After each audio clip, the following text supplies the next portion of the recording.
Kalau kita ibaratkan karpet kalau digulung isinya bakalan acak-acakan nggak? Acak-acakan. Contoh, karpet yang isinya ada makanan.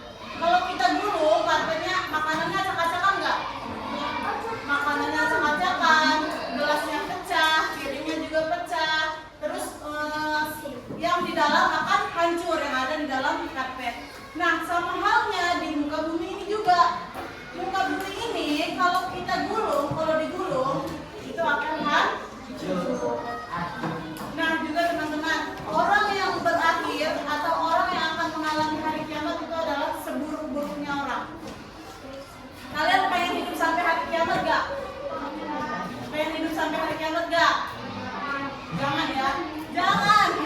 Semoga kita enggak mengalami hari kiamat. Karena apa teman-teman? Karena hari kiamat itu sangat dahsyat.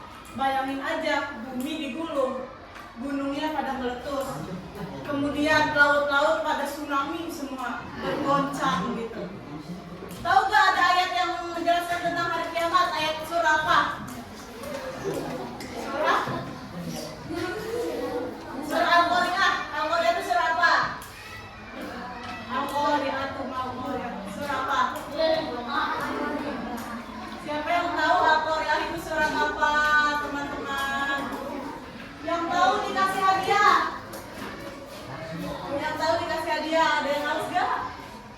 Surah yang isinya Al-Qari'ah. Al-Qari'ah itu disebut surah apa? Surah apa? Ayo. Masa gak ada yang tahu sih? Ayo dipikir dulu.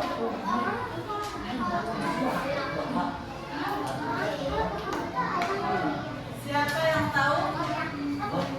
Al-Qari'ah itu surat apa? Jelas tahu itu surah apa? Siapa? Angkat tangan dulu. Siapa yang bisa jawab? Surat yang isinya Al-Qari'ah Siapa angkat tangan? Gak apa-apa. Yang mau dapetin, yang bisa dapetin.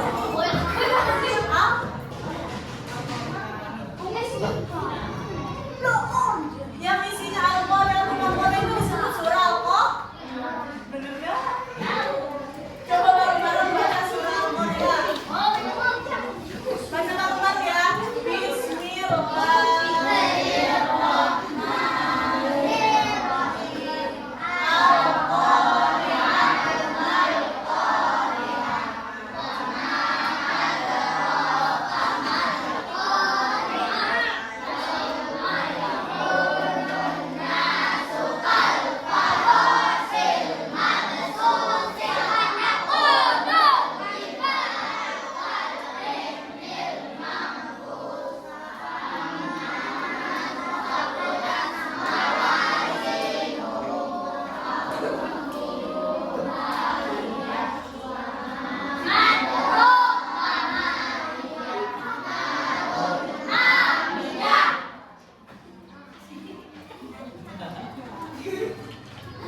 Ini teman-teman, jadi surat Al-Qari'ah itu adalah surat yang menguatkan tentang hari kiamat. Maksudnya apa? Jadi hari kiamat itu adalah hari yang pasti, hari yang akan datang.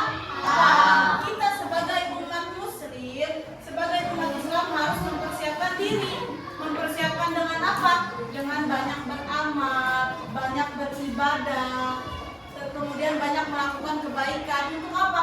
Untuk menyiapkan diri ketika nanti hari kiamat. Menyiapkan diri untuk ketika kita kalau dicabutnya nyawa. Terus kita juga berdoa semoga kita tidak ketemu hari kiamat. Semoga kita sudah dicabut nyawanya sebelum hari kiamat. Karena apa? Seburuk-buruknya orang adalah orang yang masih hidup di hari kiamat. Bayangin aja siapa yang mau hidup pas hari kiamat? Ada yang mau nggak? Jangan ya, semoga kita tidak. Nah, yang pertama Al-Qari'ah. Artinya apa Qari'ah? Hari kiamat. Kemudian Al-Qari'ah, apakah hari kiamat itu? Terus dijelasin, wa ma adraka mal qari'ah. Tahukah kamu apakah hari kiamat itu? Yauma yakunun nasu kal farashil mabsus. Pada hari itu manusia adalah seperti anai-anai yang bertebaran. Karena goncangnya hari kiamat, dahsyatnya hari kiamat, manusia tuh kayak anai-anai terbangan. Tahu aneh-aneh nggak? Kayak ibaratnya mah bulu yang terbang-terbang gitu tuh.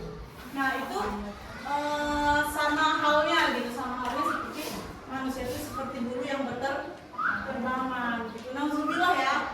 Mau nggak?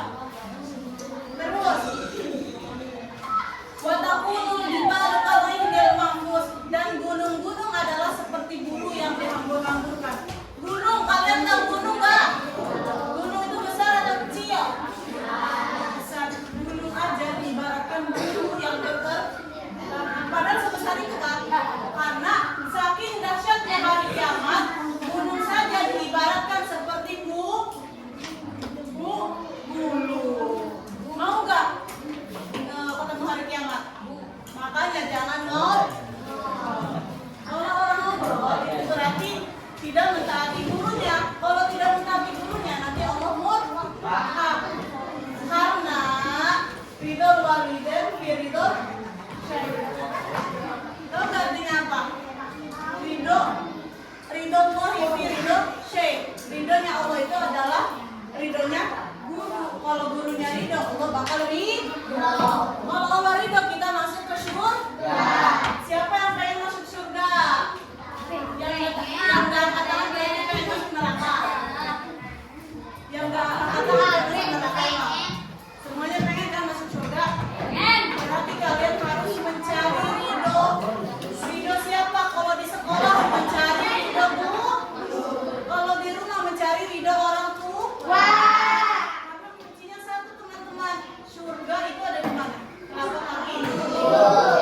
Ya udah, kalian tinggal mencari ridho orang supaya gampang masuk surga. Nah, kalau kalian di sekolah orang tuanya adalah guru. Berarti kalau kalian pengen masuk surga, cari ridhonya guru. Paham sampai sini? Oke.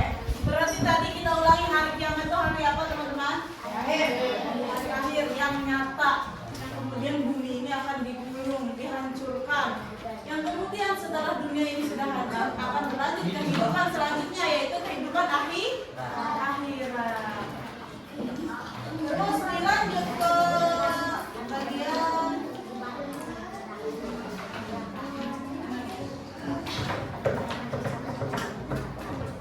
Yaumul Ba'ats. Yaumul Ba'ats adalah hari berbangkitnya makhluk dari kubur, yang ditandai dengan tiupan trompet yang kedua oleh malaikat Israfil. Setelah bangkit, mereka bernyawa kembali, laksana hidup yang pertama di dunia. Jadi ada dua kali tiupan trompet, bahasanya trompet. Pertama hari akhir, kemudian nanti ada lagi itu ngebangunin orang-orang yang sudah meninggal. Itu fungsi tiupan kedua. Terus nanti mereka bangkit dari alam kubur, bangkit, kemudian mereka seperti orang yang baru pertama hidup di dunia, orang yang meninggal. Terus setelah di Yaumul Ba'ats ada lanjutannya, yaitu Yaumul Mahsyar. Yaumul Mahsyar, apa Yaumul Mahsyar? Ada yang tahu nggak? Yaumul Mahsyar itu apa? Yaumul Mahsyar. Ada yang tahu nggak Yaumul Mahsyar? Kan udah kan materinya? Coba dibuka bukunya, Yaumul Mahsyar itu apa sih teman-teman? Yaumul Mahsyar itu apa sih? Ada yang nyatet nggak? Coba dibuka bukunya. Yaumul Mahsyar.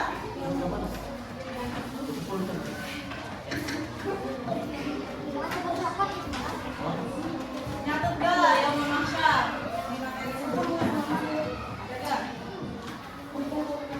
Di materi sebelumnya.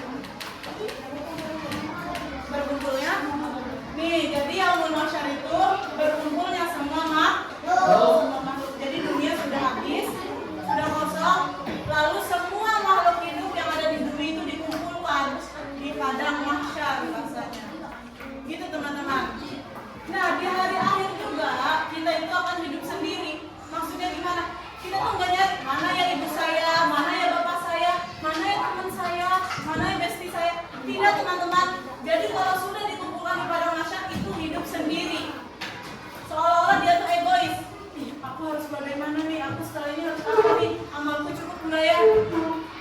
padang mahsyar. Kita tidak memikirkan orang-orang lainnya, kita memikirkan diri sendiri nanti di padang mahsyar. Kayak bingung nih, amalnya gimana ya, amal aku gimana ya, udah cukup apa belum ya, aku masuk surga atau neraka ya gitu. Itu nanti kebingungan di padang mahsyar. Tidak mengingat kayak, mama saya mana ini, bapak saya mana, cari dulu gitu. Enggak ada kayak gitu di padang mahsyar. Jadi di padang mahsyar itu kita hanya mengingat ke diri sendiri dong, tidak ke yang lain.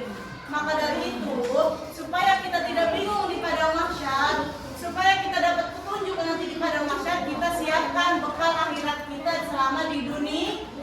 Dengan cara apa? Mengumpulkan bekal satu, sholat, kemudian apa lagi? Haji, terus apa lagi? Beribadah, terus apa lagi? Berbakti kepada orang tua. Wah, paling penting tuh berbakti pada orang tua. Terus bersedekah juga bisa. Itu teman-teman ya. Terus juga ada yang menjawab bersedekah. Kenapa bersedekah juga penting teman-teman? Bersedekah itu adalah amal yang jariah. Maksud amal jariah itu gimana? Walaupun orang dia sudah meninggal, si pensedekah itu meninggal, tapi amalnya tetap mengalir. Contoh nih, kalian bersedekah memberi lampu untuk masjid. Lalu terus, contoh si Fulan ya. Siapa yang boleh jadi contoh namanya? Siapa? Elsa, gak apa-apa. Elsa bersedekah ke masjid. Kemudian Elsa ini udah jangan. Fulan ini bersedekah ke masjid, lampu. Nah, si Fulan ini kemudian meninggal. Terus si lampunya masih hidup di masjidnya. Maka amalnya tetap berjalan, tetap mengalir untuk si Fulan tadi. Maka jangan sampai kita ragu untuk bersedekah. Karena sedekah itu juga yang menemani kita di alam kubur. Nah, dilanjut lagi tadi yaumul mahsyar. Yang keempat adalah yaumul hisab. Apa itu yaumul hisab? Dibuka lagi bukunya. Yaumul hisab. Apa tuh yaumul hisab?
Allah itu tak tahu. Walaupun kalian nyumpet nih di kotak, semisal di kotak nggak ada yang tahu gitu kalau kalian nyumpet. Allah itu tak karena Allah maha melihat. Walaupun ditutup tembok 7 lapis, tembok 100 lapis, Allah itu tetap lihat. Jangan mentang-mentang nggak ada orang ambil ini nggak usah bayar. Nggak ada orang aku mau nyolong minum aja lah pas puasa. Jangan teman-teman, karena Allah itu maha melihat. Ditutup-tutupin sama kalian tetap terlihat oleh Allah karena Allah itu maha melihat. Nah, itu surga dan neraka. Tentunya orang-orang yang di surga itu adalah orang yang paling bertakwa, orang yang banyak amalnya. Dan di surga juga teman-teman, itu tempat yang paling enak. Semisal nih, kalau dulu kakak nih dikasih tahunya di surga itu kalau kalian pengen sesuatu datang sendiri. Contoh, ya Allah aku pengen durian, duriannya jalan sendiri. Ya Allah aku pengen roti, nanti rotinya jalan sendiri. Ya Allah aku pengen istana yang bagus, kan ada istananya. Itu di surga. Pengen nggak kira-kira? Pengen nggak? Ya Allah aku pengen iPhone 16 Pro Max, gitu di surga ntar ada. Semuanya ada di surga itu karena di surga itu tempatnya untuk menikmati orang-orang yang bertakwa. Maksudnya gimana? Orang yang bertakwa ketika di dunia mungkin merasa hidupnya susah atau terbebani, tetapi nanti di akhirat orang yang paling enak. Akan tetapi kalau di neraka, orang yang di neraka itu di hidupnya senang melakukan sesuatu yang dia mau, mabuk-mabukan, sesuatu yang harus dia lakuin gitu kan. Tapi nanti di akhirat dia akan masuk neraka. Di neraka itu apa? Di neraka itu tempat yang paling gak enak. Yang pertama panas. Karena apa panas? Karena neraka itu api. Terus juga kalau di neraka kalian pengen minum, kalian tuh disuguhin apa? Darah sama nanah. Kemudian kalau di neraka yang suka ngobrol, kalau di neraka nanti mulutnya dirobek, tahu gak? Tapi dirobeknya sama tangan sendiri.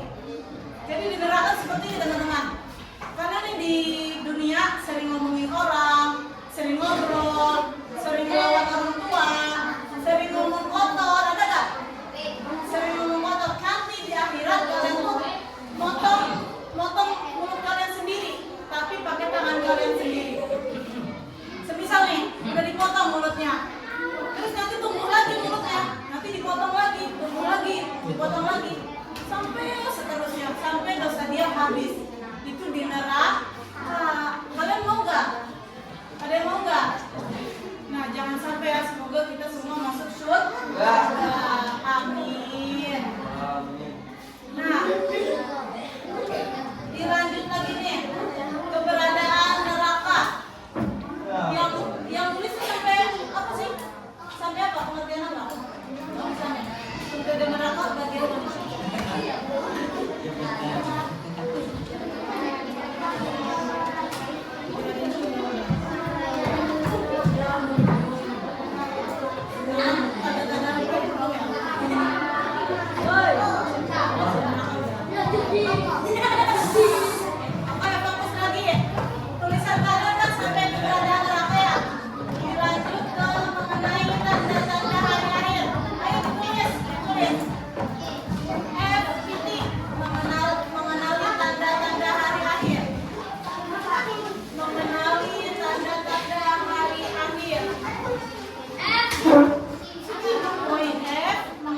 Tanda-tanda hari akhir.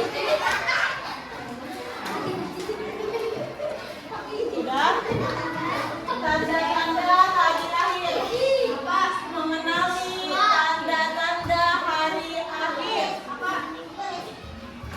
Poin F titik mengenali tanda-tanda hari akhir. Mengenali tanda-tanda hari akhir.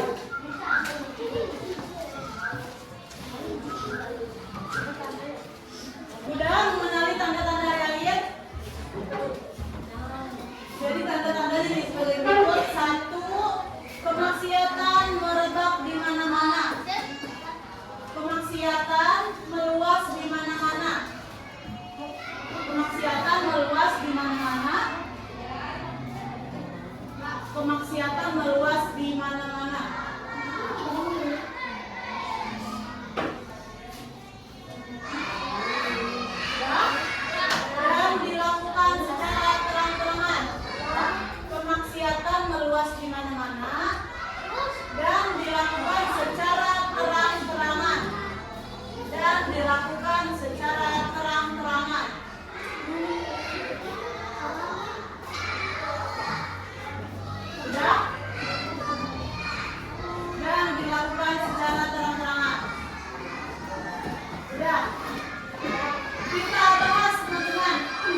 tidak hanya berupa patung.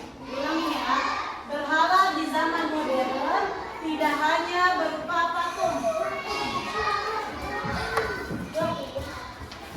tetapi berupa pikiran sesat. Tetapi berupa pikiran sesat. Tetapi berupa pikiran sesat.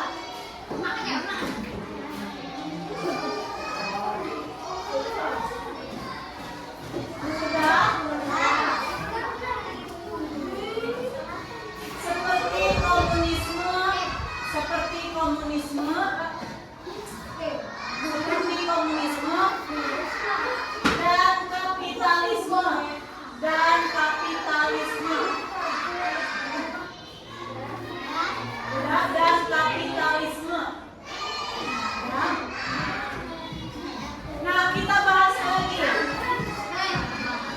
Jadi, tanda-tanda hari kiamat yang kedua itu orang-orang menyembah berhala.